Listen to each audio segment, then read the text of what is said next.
Good morning, ladies and gentlemen. Welcome to the show. Listen, I'm glad to have you guys here. Now, today is November 6th, 2019, a Wednesday. And let's get the show started. Let's open up the charts right here and take a look at what's going on. First thing I want to show you guys is something that's going underreported in the economy. And there's nobody looking at this. This is what debt's priced on. U.S. 10-year Treasury. Now, we're seeing it drop off today, 3.5 basis points. The Fed's in there buying.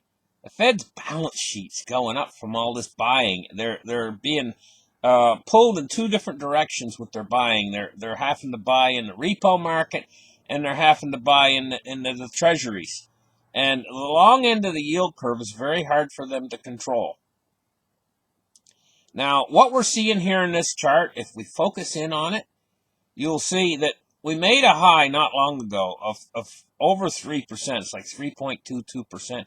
And then it dropped down. It dropped down all the way to like 1.45 or something like that, not long ago. What we're seeing here, though, is a turn in the direction of the U.S. 10-year Treasury. You can see that turn. You can see it, the yield starting to rise again. And this is with central bank purchases. They come in today. They purchase and they drop the yields 3.5 basis points. As soon as they take their foot off the pedal, tomorrow, or maybe the next day, it'll rise 7 basis points, And that's because I think this Treasury market's starting to turn. I want to tell you guys, if we go over this 3.25% that I've talked about for a long time, we're going to see the markets crash. Okay? And we're on our way up. We are on our way up. We've bottomed out, and look at these Treasuries. They're on their way up again. This is what I'm thinking is happening. I mean, I could be wrong. They might turn back down again, but I think they're on their way up, these Treasuries. I think this is too big a market and put too much stress on the Fed's balance sheet to really try to absolutely control this market. I think they're trying to, basically, they're trying to throw some cold water on it in their purchases, and that's what they're doing today with a drop of 3.5 basis points or 3.7 basis points. Let's take a look at the Fed's balance sheet right now. We go out there to the end. You can see that this balance sheet is shooting up really fast. If we take a look at the overall chart, let me hone in on the chart here from St. Louis Fed. We can see they were up almost to $4.5 billion. Trillion. $4.5 trillion here. And then they started to lower their balance sheet using quantitative tightening and everything else. And they got it all the way down to where they were at 3.75 trillion. But now it's just past the 4 trillion mark again and shooting heavenwards. And this is them in panic mode trying to control the economy. And, they're starting to have a little bit of success, but at what cost? And a explosion in their balance sheet, the Fed's balance sheet. But they are getting a little bit of success right now. They're holding back the they're holding with all this money. They're just holding back what is trying to happen, And if we take a look here, we're getting articles now that are coming out that's showing the limited amount of success that they are at holding this thing back. Of course, they're getting all excited out here and they're making statements like, the worst might be over for the global economy amid signs of stabilization. This is just this cheap, easy money coming in. That's the only stabilization there is in this, with the Fed bloating their balance sheet. That's the only thing that's stabilizing this economy right now, at all. The Fed's in panic mode, though. And, I think they can hold this thing off for a few more months, maybe. But ultimately, it's going to roll over. And let's just take a look and read a little bit of this. It says, the worst might be over for the world's economy Deepest slowdown in a decade. A wave of interest rate cuts by central banks, including the Federal Reserve, and mounting hopes of a U.S.-China trade deal are buoying confidence in financial markets. You know, they just want this party to continue forever, and so they're cheering it on. These are your cheerleaders out there. And let's take a look at the overall thing, the contraction in worldwide factory output. This blue chart right here, and what's getting them all excited and making them feel good and everything else? Well, if we look at it, we see it's riding down a roller coaster. But just on this little end here, it's went up just a little bit, just on this little tip end here. But if you look at the chart overall, you can see it sliding down the hill. Yeah, sure, we've had a couple little bounces. We had a little bounce up near the top here, too. But it still continued to slide downwards. So we're having a little bounce again. This has got them all excited, thinking we're back to the good times. Let the good times roll. That little tiny bounce on the end there that's circled in green. Can you imagine? Just that little tiny bounce has got them all excited and saying that the sun's back out again. Everybody spend, spend, spend. The world's economy's out of the recession. Listen, this thing hasn't really started yet. It's not over. It hasn't really started yet. Okay, let's move on and take a look at the gold price today. We open the charts a little bit. Okay, it's up $3.50 on the day, $1,486.70, and it's basically really going along sideways at this lower level that they've pushed it down to. It's stabilized now at this lower level, but it's really staying along at this lower level right now. That they really smacked her down, But with all the money printing that's going on, it wouldn't surprise me if it starts to creep back up again. Back up into that range over $1,500. But it's at $1,486 right now. What they're doing is they're giving you a huge gift.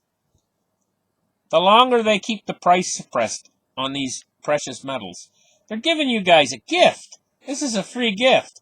This is a sale that you probably won't be able to ever take advantage of again, and they're giving you a free gift. So don't be too angry with them for smacking the price down.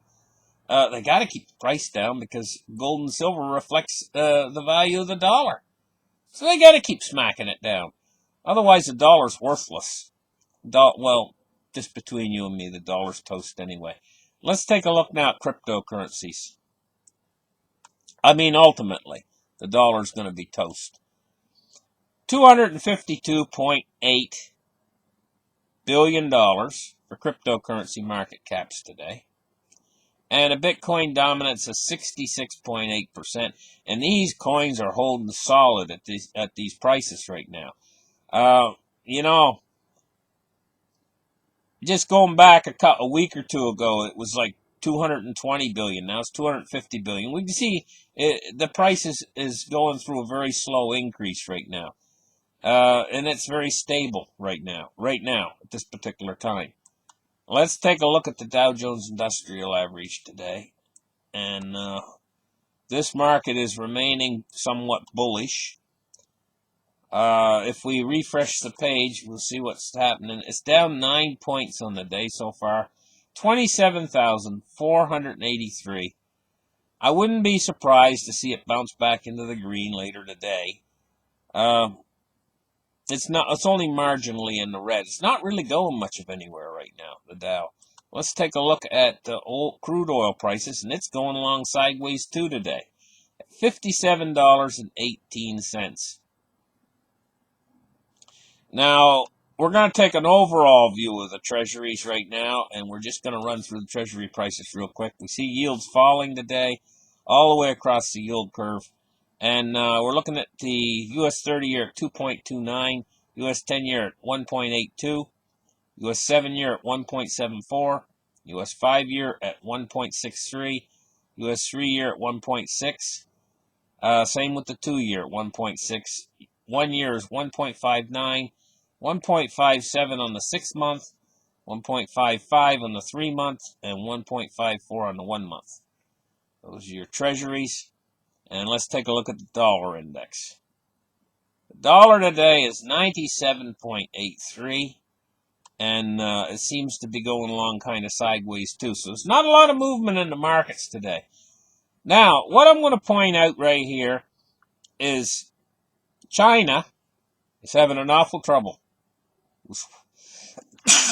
Their swine population has got a fever, and they're losing. China's so desperate for meat right now because they've lost so much meat that, you know how mad they were at Canada, at us, because of that Howie executive thing and all that, and they were like, cut Canada off. We'll never have anything to do with Canada again. Well, now they're saying, hey, you know what? We're going to buy Canadian pork products. Well, there's a reason why they're running out of meat in China. This disease is this the swines are dropping like flies. And now guess what? They've exported it to Russia. It's in Russia. African swine fever.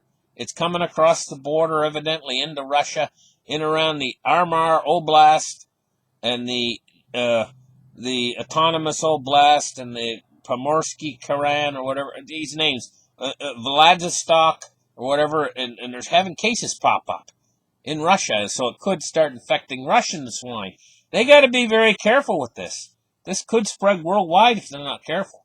And if it gets into the American meat supplies, I mean, an awful lot of the world's food supply is pork and beef, and I'm going to tell you, this has the potential to really cut back on the world's food supply. I mean, we had poor growing due to climate change and in the environment and things like that. We're getting poor growing seasons right now. And, for the world, I mean, we have different things we rely upon in our food supplies, like different staples like rice, corn, and these different staples that we eat, along with certain staples in the meat industry. Chicken's a big staple. Beef is a big staple. And pork is a big staple. And pork's huge. Anyway, listen, thank you guys for listening to this show. Like and subscribe. Give me a thumbs up. And we'll catch you very soon. Bye-bye, guys.